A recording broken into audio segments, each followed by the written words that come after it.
make a very loud welcome to our first time at ShmooCon presenting, John, Sarah, and Stu, who will be talking on more money, fewer FOSS, security problems, the data, such as it is. So please give a warm ShmooCon welcome to John, Sarah, and Stu. Here,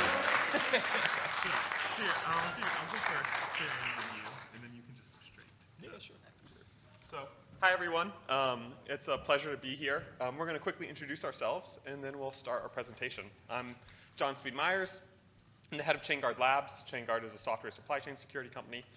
We do, at the labs, research on open source software security, all manner of topics from SBOMs to VEX, from funding to vulnerabilities. And we're going to be talking about this research project that we've jointly worked on, the three of us.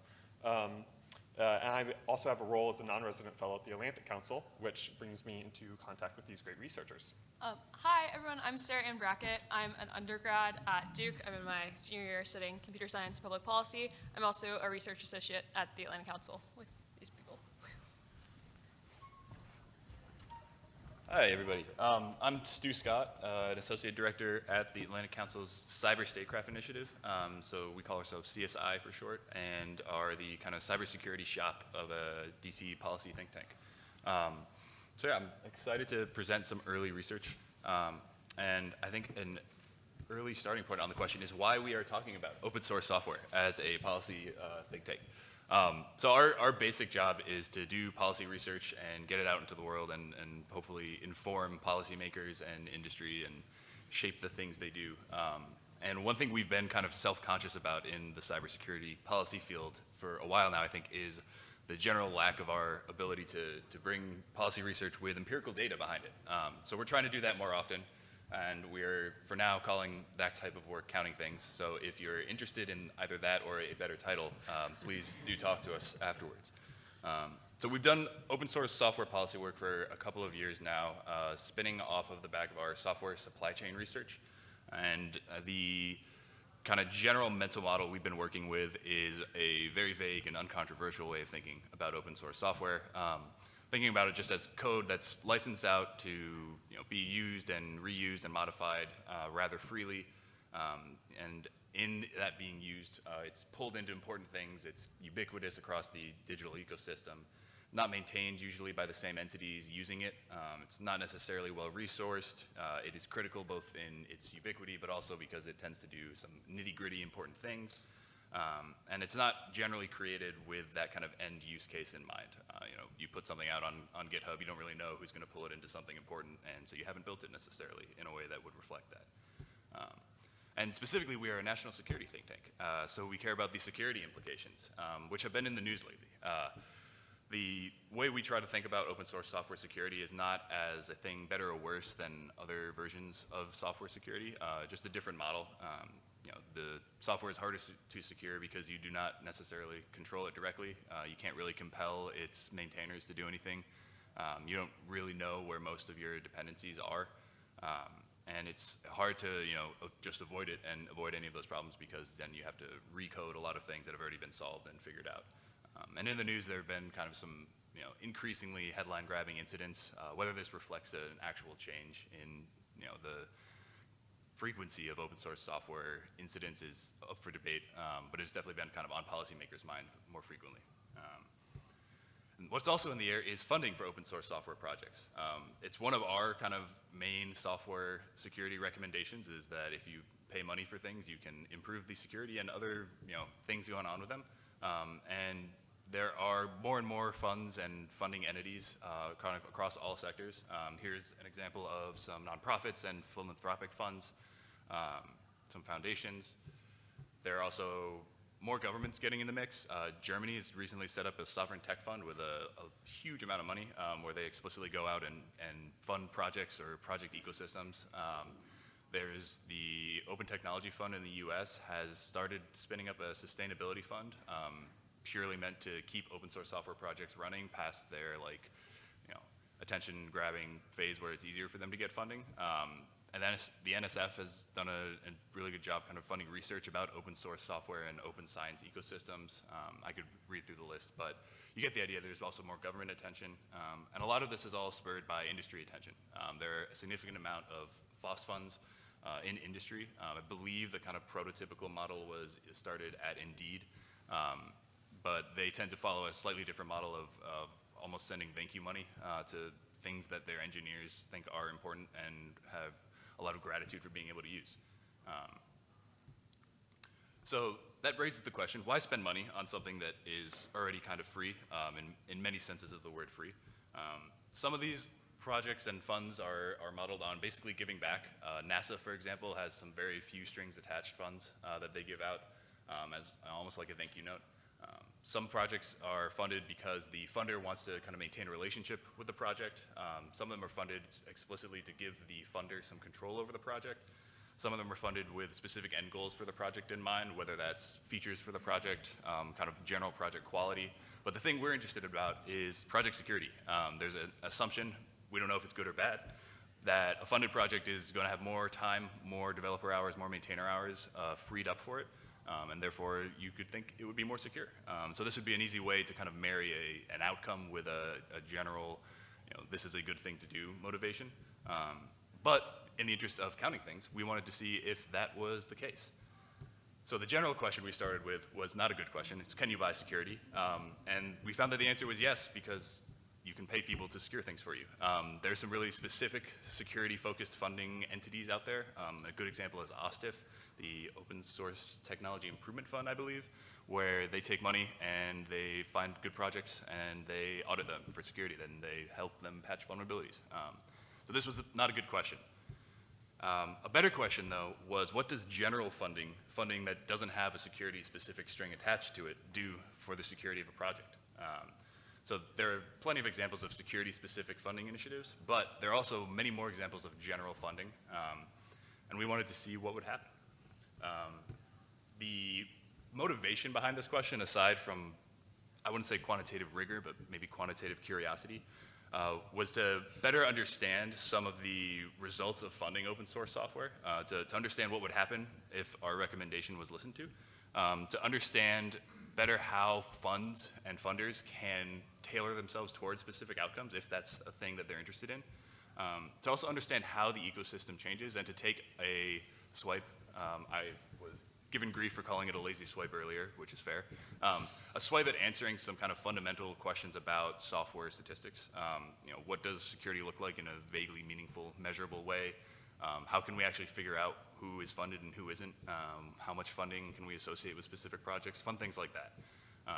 And then finally, we wanted to have a good way of, in the kind of policy conversation, decoupling the idea that a fund has to achieve a specific outcome, and that a fund has a underlying motivation. Those can be separate things. So I'm going to hand over to my colleague, John Speed, who has done a lot of work to actually turn all these fancy questions into charts and tables that we can look at. I'm going to come with bad news to start. It's Sunday morning, so I figured you might want some bad news. We found it extremely difficult to rigorously answer this question. And I'm going to start with, to show you how deficient we were despite our best efforts. I'm going to talk about what the ideal way of answering this would be. And it's really just a mental model, so you can see how what we did does or does not stack up with this ideal way. What we would ideally do is have an experiment. Just like development economists love randomized controlled trials, just like medical professionals now in pharmaceutical companies use a placebo-controlled trial to understand the effects of a drug. We wish, and if you're doing this, please come find us. We wish that there was some group randomly assigning some set of money or some varying levels of money to a set of open source projects, and then measuring before and after what happens. To our knowledge, this is not what is happening currently. This might happen one day. There might be examples of this going that are internal to companies and simply aren't public, but we don't know of it. So we did our best with a second best approach, and I'm going to describe that. And what I'm going to do first is I'm actually going to tell you how we simply defined these key parts of our question. And our methodology really fell out of that. So we're going to talk about four things. We're going to talk about what do we mean by open source software project? We're going to talk about what do we mean by general funding, how did we actually find that, and we'll talk about a new open source tool that we actually built to measure open source software funding across open source projects. We'll talk about security. This is the thing I'm actually most worried to talk about with everyone here, because defining security for an open source project is not easy. It is not obvious. There's not a widely recognized metric or set of metrics. And I'm going to talk about similar, and this is really a methodological point, because since we can't do a randomized controlled trial, we can't do a pure experiment, we have to find projects that are as similar as possible to the funded projects. Okay, so what do I mean by an open source software project? I really mean for this particular analysis a GitHub code repository associated with a popular open source software package from either the Python package index. This is like the iPhone App Store, but for Python, where you get your data science libraries, where you get your machine learning libraries, or NPM. That is the popular package repository for JavaScript packages. An example, for instance, if you've ever programmed with Python and wanted to do web requests, you might have used the requests package. And you'd find it at github.com/psf, that's a Python Software Foundation /requests. Second, we needed to define funding. And you might have heard before, of course, there are some security-specific funding mechanisms. But we were interested in these general funding, this thank you money type of funding programs. So we wanted to find a set of open source funding mechanisms that weren't specific to security objectives. I'll give you a good example, GitHub sponsors.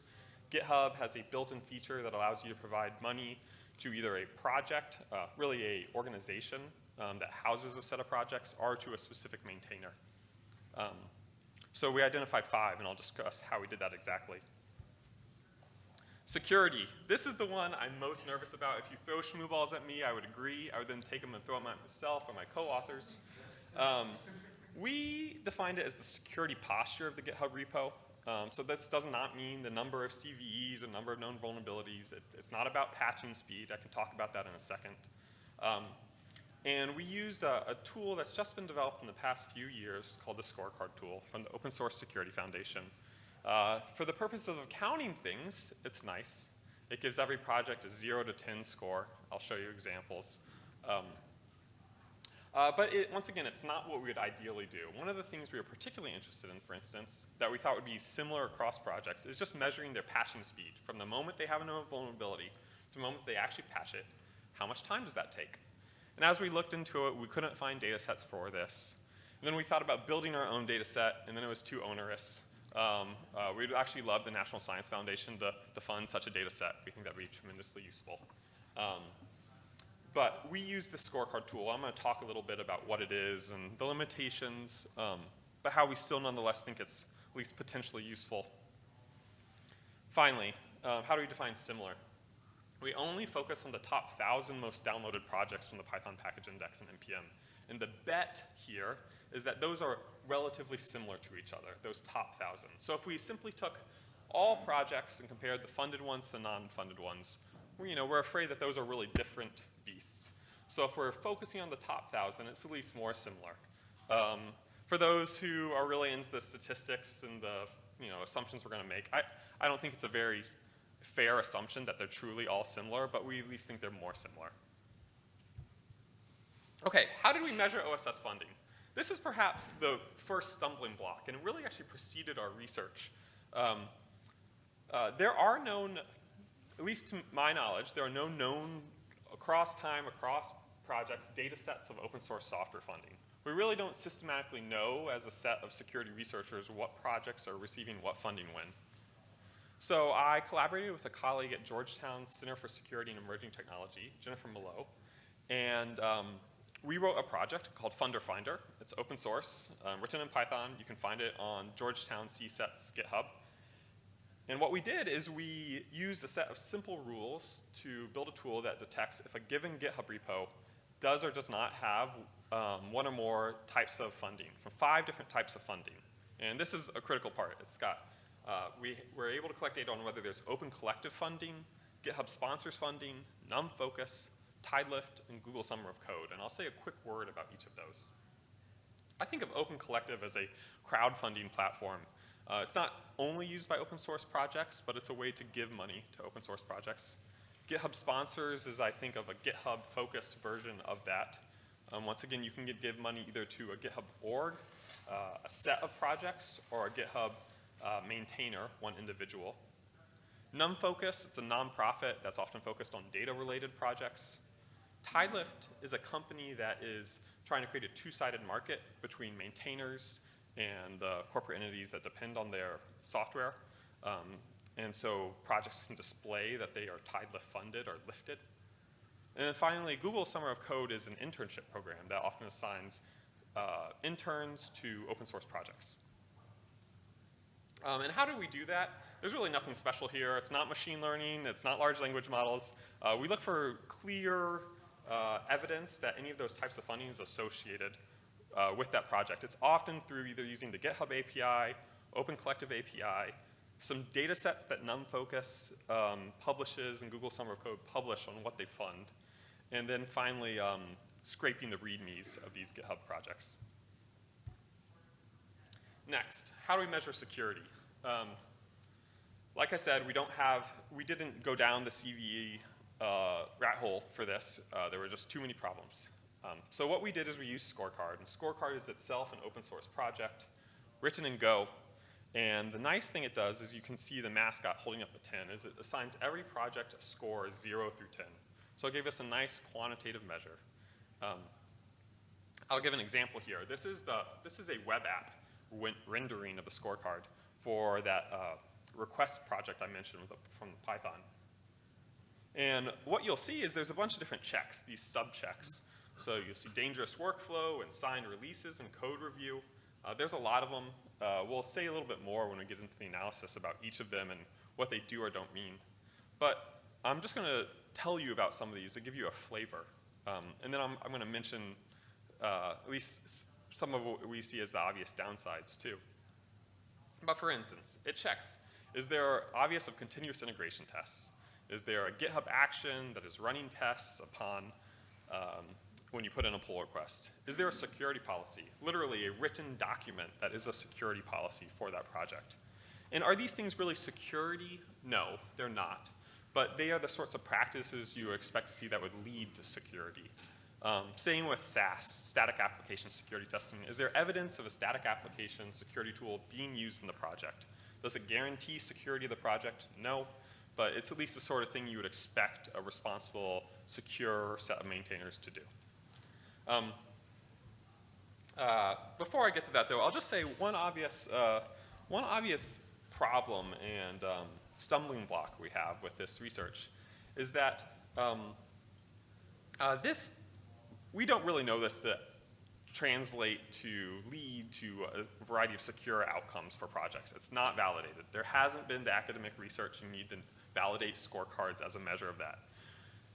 I think our bet in our heads is that when that does actually happen, we think these things are at least correlated with that final measure. Can I prove that? No. That's another research project. We think it should be done.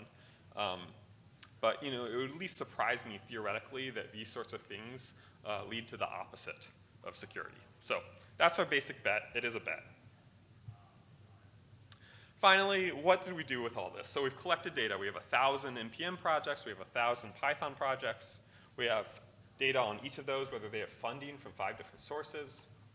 We have data on their security from scorecards, a 0 through 10 score. And we've only selected those top 1,000 projects so that they're similar as best as we can do. What do? Well, we keep it really simple. There's not going to be fancy statistics. We use tables. There is a fancy statistics version we could do one day for anybody that's sad. And we use statistical tests, just simple beginning of statistics 101 type stuff, checking if the distributions are different or not, looking at p-values. That's what we're doing. But before I turn the mic over to a colleague who will actually talk about the results, I wanted to do a quick poll. By show of hands, I'm going to give you 3 options, so don't raise your hand quite yet. I wanted to see if you thought that more funding leads to more security, the same, or even less security. So we're going to start. Does anyone think this will lead to more security on average across the different tests we do? Great. It depends, I heard. Okay, great. Okay, more. So we got a few more. What about the same? You know, no difference on average. It depends. Okay, 7 or 8. And then fine, does anyone think that we'll find that those projects that are funded have worse security? Okay, okay, great. I'm going to turn it over to Sarah Ann, who's going to talk about the statistics and results.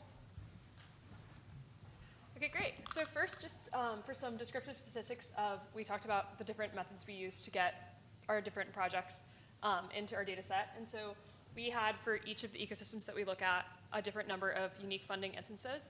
And so for the Python ecosystem, we had 418 unique funding instances. And then for the NPM data set, we had 877. And then that's broken down by the different types of funding, which JSM started to describe. And those were broken out for each ecosystem. And you can see in this data about the prevalence that we were able to find a lot of data for GitHub sponsors for both ecosystems, and then pretty sizable chunks of TideLift and Open Collective, especially in the NPM ecosystem, and then less for NumFocus and Google Summer of Code. And so for the Python ecosystem, we were able to find that for each of the funding types and the kind of aggregate funding compared to the projects that did not receive funding, that there was a statistically significant difference in their scorecard score from projects that did not receive funding. And you can see the average scorecard score in that second column, which shows the differences with the increase from the TideLift and Open Collective being the largest compared to the projects with no funding. We found a slightly different result for the NPM ecosystem, with only the GitHub organizational and the Open Collective funding being a significant boost from the projects that did not receive funding, with no statistically significant difference for any type of funding for GitHub individual or for the TideLift funding, for the projects receiving those funding sources. And so this is a comparison chart that shows that data without the scores, but just to show the breakdown of which seemed statistically significant and which didn't. And then we also looked at the number of unique funders. We wanted to see if projects were receiving funding from different sources or from larger amounts of sources, if that had an impact on their scorecard scores. And kind of interestingly, we found that at 2 unique funders for Python and at 3 unique funders for the NPM ecosystem, there was a pretty significant bump. But then after that, there was a significant drop-off in the projects that were in our data set that had those numbers of funders. So it's harder to draw conclusions from those amounts. But we thought that was an interesting result.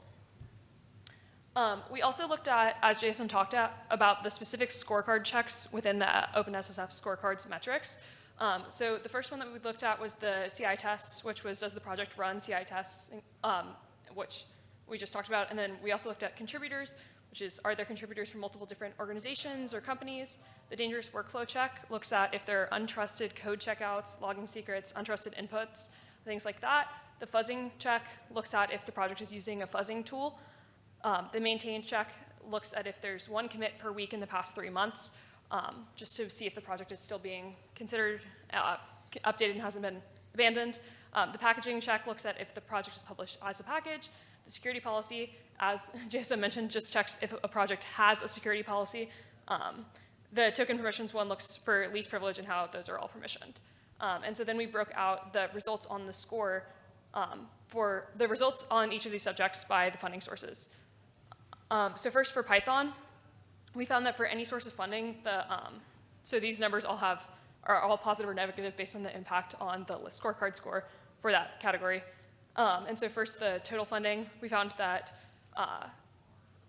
the TideLift, Open Collective, and GitHub sponsors all had positive impacts on for the average score, and then also for the CI tests and the contributors, and then for specific types of funding, excluding Open Collective, the dangerous workflow check increased.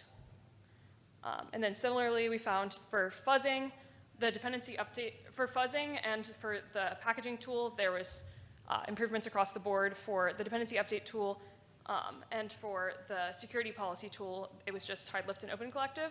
And then the differences in highlighting indicate the strength of the change. So for the darker green highlighting, it's larger differences. So if there was a large positive difference for TideLift and Open Collective for dependency update, and then for for the maintain check across the board, a positive difference.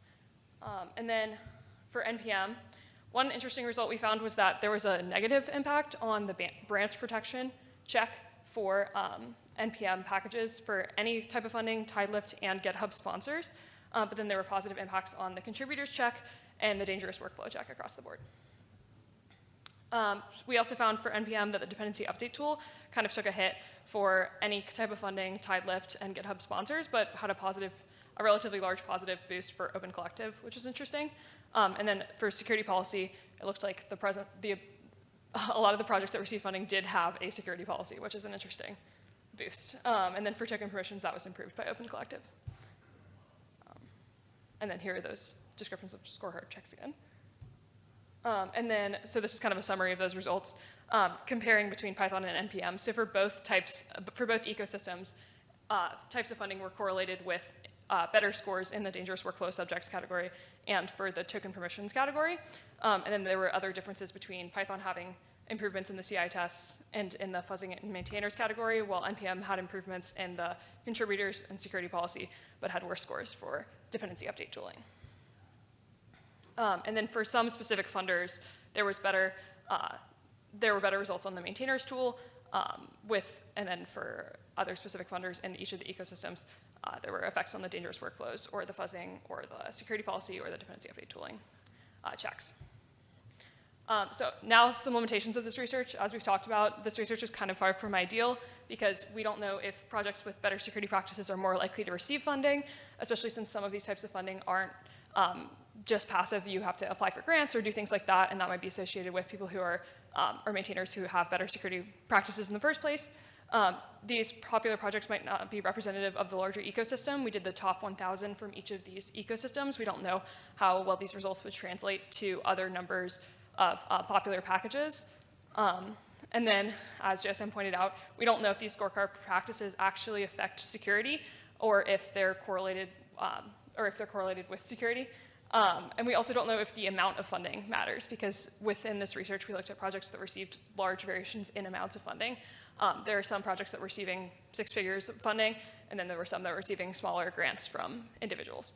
We also don't know, and then another limitation is just the scorecards tool. It's constantly improving, but it also has some interesting kind of math with, like, some categories have, like, you can get a -1, a 0, or a 10, and then some categories have, like, different amounts of checks along the way, so the numbers are kind of all different with some of the subjects. So what does it all mean? We think that you can kind of buy security with a lot of caveats, but some implications of this research, kind of broken out by the different terms that JSM defined. We think that an interesting further research topic would be to look at more ecosystems and look at selection metrics other than download counts on these popular ecosystems.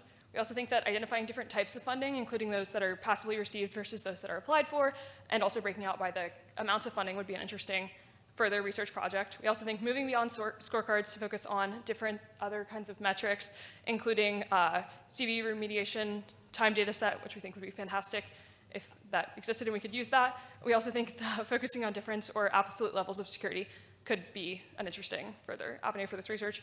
We also think that it would be ideal if there was a way to do a randomized control trial for this, or to look at before and after of scores and not just compare projects to other projects, and to see what the impact was when they received funding, and if that improved their security afterwards.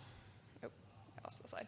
A couple other policy implications. We think that this should affect how governments think about selecting projects to sponsor, and how it should be a consideration in terms of what mechanisms work best for certain outcomes. If your goal is to improve security and you're going to fund a project, you should have a clear definition of what that security is and what the goal is. If you're going to say we should have a security policy, that's a pretty direct outcome. But if it's other more nebulous outcomes, then we think there should be more metrics, and that should be associated with mechanisms that actually achieve those goals. And then another question, just like policy question for the security implication, is to what end? What is the goal of having all of these projects be secure, and why is that useful? What is the end goal of that? We think that if you're going to just try to secure projects in the abstract, you should have a pretty clear rationale for the end goal of that security. Yeah. Anyone have questions? Yeah. Thank you so much, and we're glad to take questions to discuss. We realize there's a lot to unpack here, so we're even curious about what you think should be next steps too. So we'll turn it over to Alan, please. So first of all, congratulations. This is fantastic. This, as you know, lots of government is busy focusing on this, and trying to figure out how do we get money, and so this is exactly the work that is needed. So kudos. Thank you. One thing that I didn't see is the causal story, or even which way the arrow goes. And I hate to be someone, especially with this set of authors, to say the word qualitative, but like, what is your thought on the causal story of what you observed and what you didn't? Because I love the detailed nuance of, is it just funders tend to pick organizations that are more secure, more mature because they have lots of users and they're more vital, or is the funding actually driving security investment from the maintainers? And did you find evidence of that? This is the great question that we are hoping to answer in some final written product. I think my quick read is that having the specific checks rather than the total checks is kind of the key to the story. If you'll slide back to whichever one had, I think it was Python.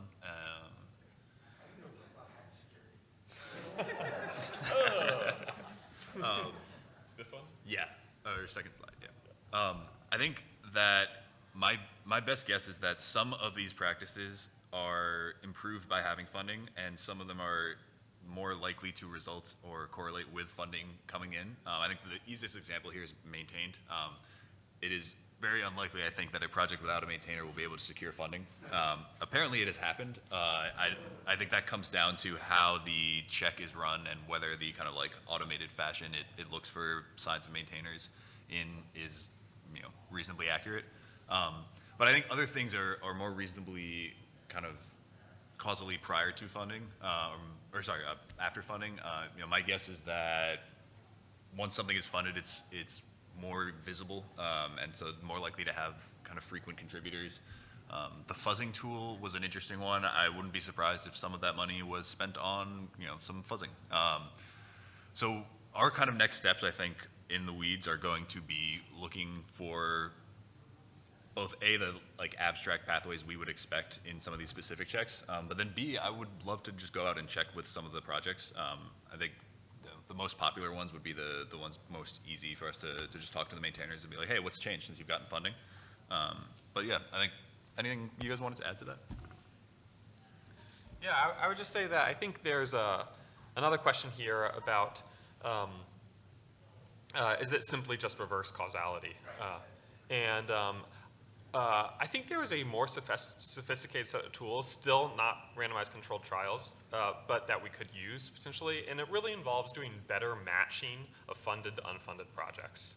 And so what I could imagine, though I doubt it will be in this written project, though it's possible for the future, is you often see in public health research and epidemiology research a matching algorithm that finds the closest matching project.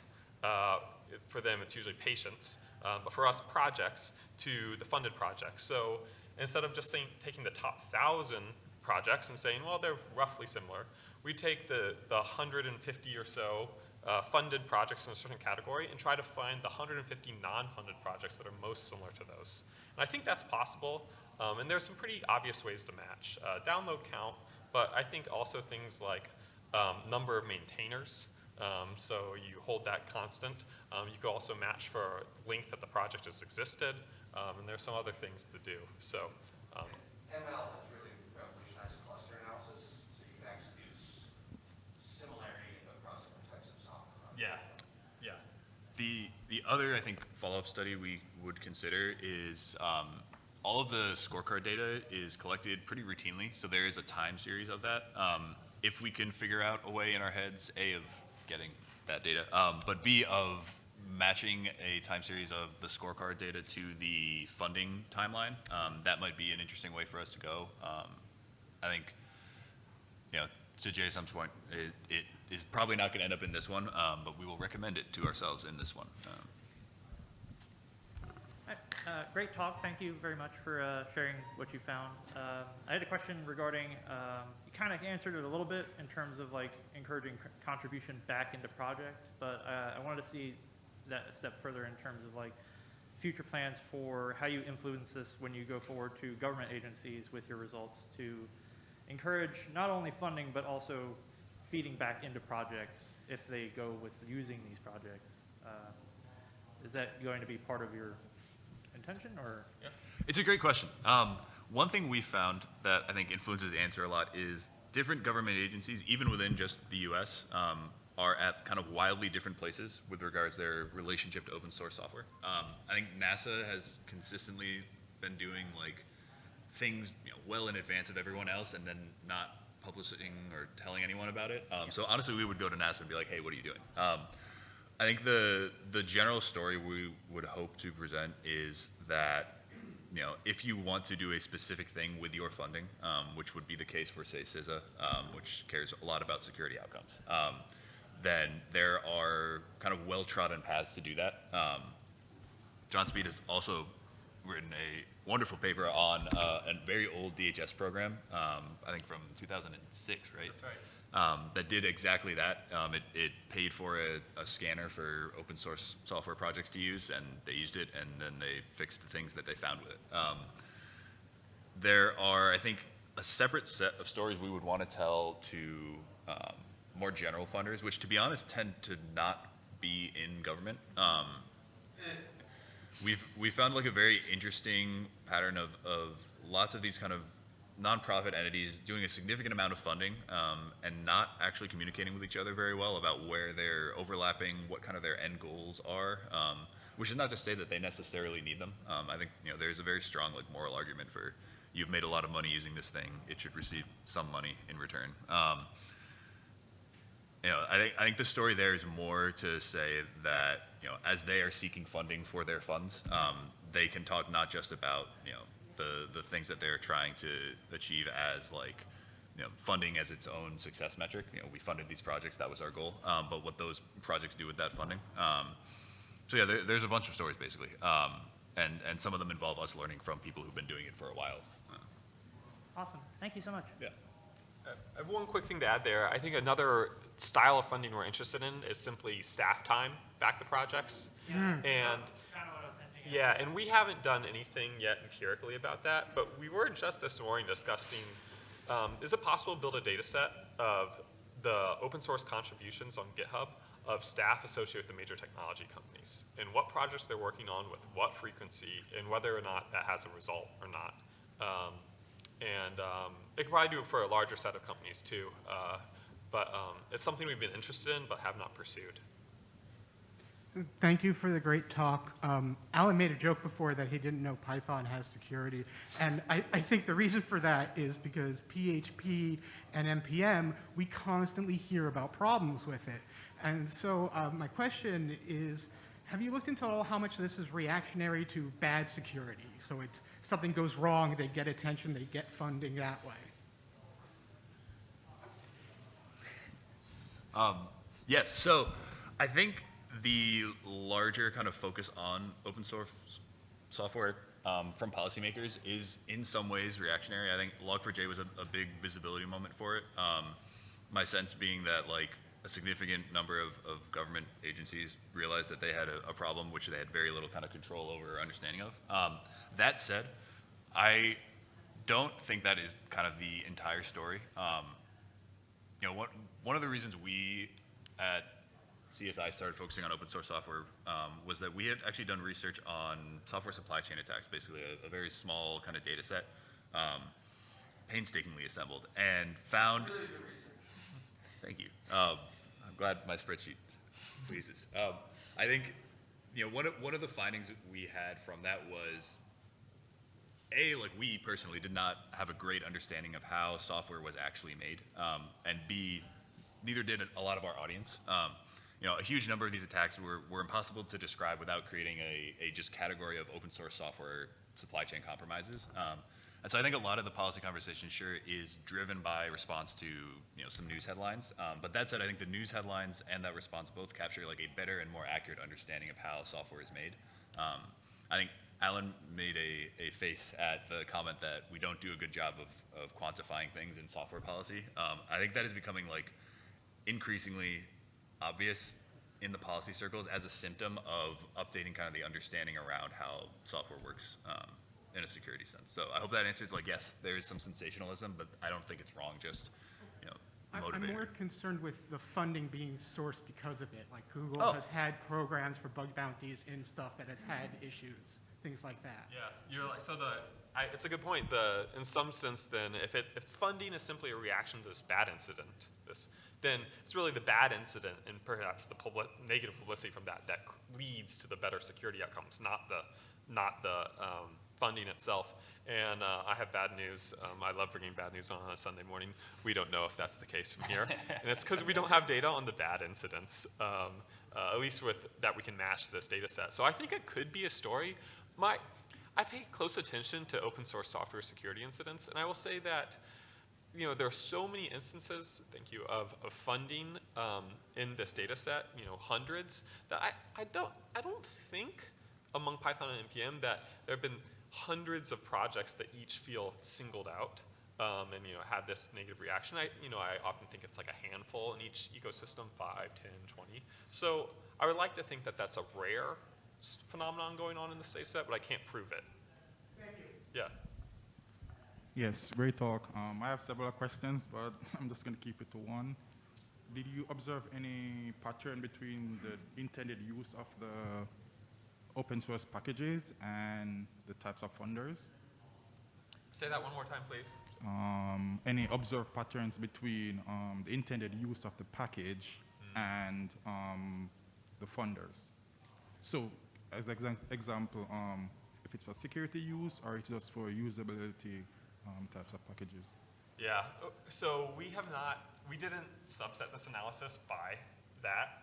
I do think, at least with Python, I think that would be possible to do. A nice thing that the Python package index does is allows maintainers to identify the types of uses of the package. And you can see this is networking software, this is security software, or something else. And we could probably pretty easy use that to do set analysis, but we haven't. And it definitely makes me think that there are, in some sense, more like critical types of software that have more privileged access, where we probably expect the story to be stronger, and then other types where it's in some sense more fun. It's cow say on Python, and it just a cow pops up and says moo. So that which is probably highly downloaded on Python. Sorry if it's in our data set. So so yeah, it's a good point, good idea, and we haven't done it. Thank you. Great presentation, very high level, that will give us some real context to understand this. For the last 2 years, I've looked at 20 programming languages and found some very odd activity from the developers. As an example, Java. Java has 21 versions. Applications, those applications have requirements for IPCs, interprocess communications. I started doing a dig and finding not only do we seeing published CVEs, but we're seeing non-published CVEs in those processes. The other thing is a lot of the programming languages don't say call an end of life.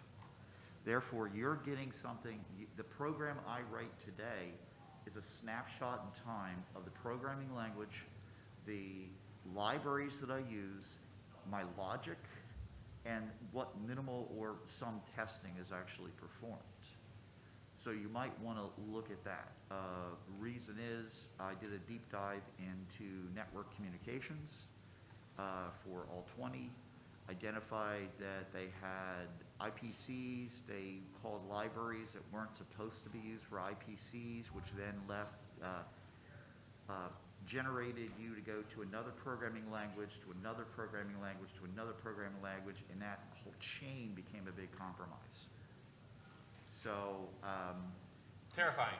yeah, if you want to have a conversation, because this is where we are as an example. A good example is just within the last 2 months, Java said, hey, now we have end of life. Problem with it is we have 5 of the 21. We have 5 that are end of life within the next year or 2 or 3 or 5. The rest of them are still active out in the internet. They're still on libraries if you go take a look at it. And those libraries themselves have dependencies. Now, the last thing that is interesting is we have standards bodies that that basically need use of those IPCs for networking, for communication to hardware, whatever it is, okay? And each of those have changes. So as an example, IETF may make a change. They made a change last week on TCP, okay? It's available in Linux, it's available in BSD. We don't know where the libraries came from, okay? So these are the kind of things that I am noticing over time doing some testing that I've done. And by the way, from a Java standpoint, the big problem I had was, that started my research, was to look at each of the different versions to find out what network protocols and how they supported it. Did they support it that much, or that much, which basically has an impact on your scorecard, okay? We're finding that a lot of the libraries are not up to standard or poorly written, therefore leaving vulnerabilities in that communications path, whether it's through memory, through hard drives, whatever. So anyway, just an idea for you. Yeah. We can talk later if you want to. Thank you. Thank you. Yeah, and we're certainly interested in end-of-life software. I know some other people here have interest in that too. So there's a lot of counting and measuring to be done. So it's something we'd be glad to explore. I know that there's a risk of name shaming, but Tidelift, one of their big pitches is that they, will help improve the security for supply chain, and that they do that based upon the scorecard score. And if I caught one of the lines in your research right, it's not a market improvement compared to Open Collective and anything else. Am I representing that correctly, given the data that I saw?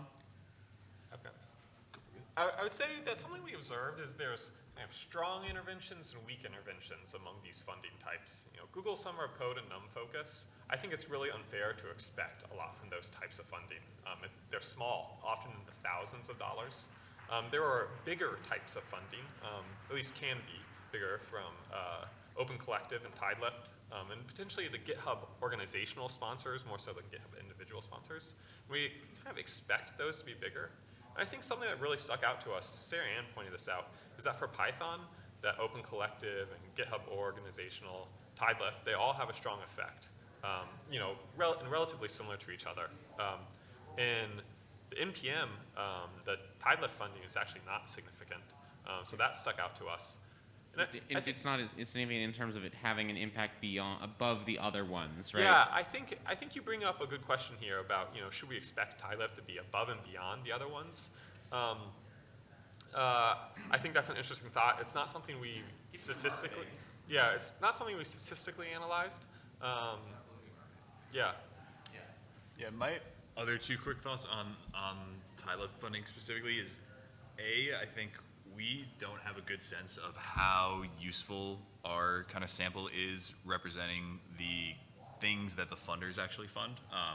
Like these are the most popular projects that they fund, but I have no idea if that is a significant portion of what they fund.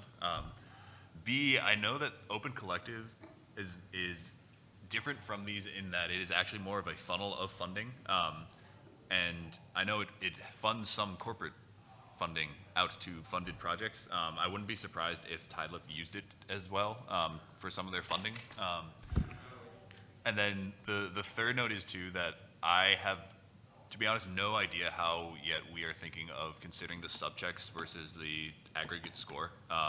But I think throughout the subchecks, there's a reason to suspect that a funder who cared about a specific set of them would have very, very easy time being like, this is why I care about these numbers. Ignore the total score because these other ones are meaningless for the things that we're offering you. I suspect that some of that is also at play. But that's all to say that yes, the observation is from these numbers correct, but I don't know if it actually means anything. The other thing to keep in mind is that we are comparing projects that receive Tidelift funding to projects that have not received funding. So if Tidelift is going in on projects that have very low scorecard scores and then raising their scores in some way, we haven't done that kind of before and after analysis of the projects might be the ones that have lower scores, and then still it's not better than everyone else, but it's an improvement from what existed before. My question is somewhat tied to the opportunist, like something bad happens, there's funding. Did you guys mention the time period you looked at the funding? Because I am curious if we've seen an increase in funding for FOSS projects after significant interest has been put out by like the White House, the government. Like, do we see more organizations looking to fund these projects? Did you look at that at all? Like, is there a time period tied to this? This is just one moment in time, and it's really from this last summer, late in the summer, roughly August. So August 2023, this was our snapshot.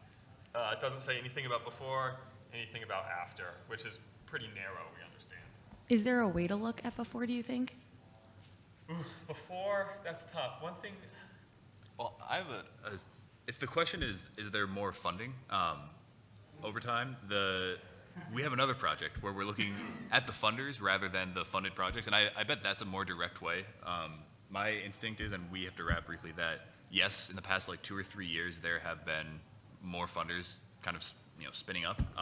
I'm not sure if that's actually continued so much right now, and the sense I get is that the process of spinning up a significant fund takes a few years. Like the Sovereign Tech Fund being a great example of like kind of right on the money, like timing-wise, with all the recent large security incidents. But it takes like a year or two to get done. But happy to chat more. yeah, we'll be out in the hallway. Thank you so much, everyone, for your attention and time.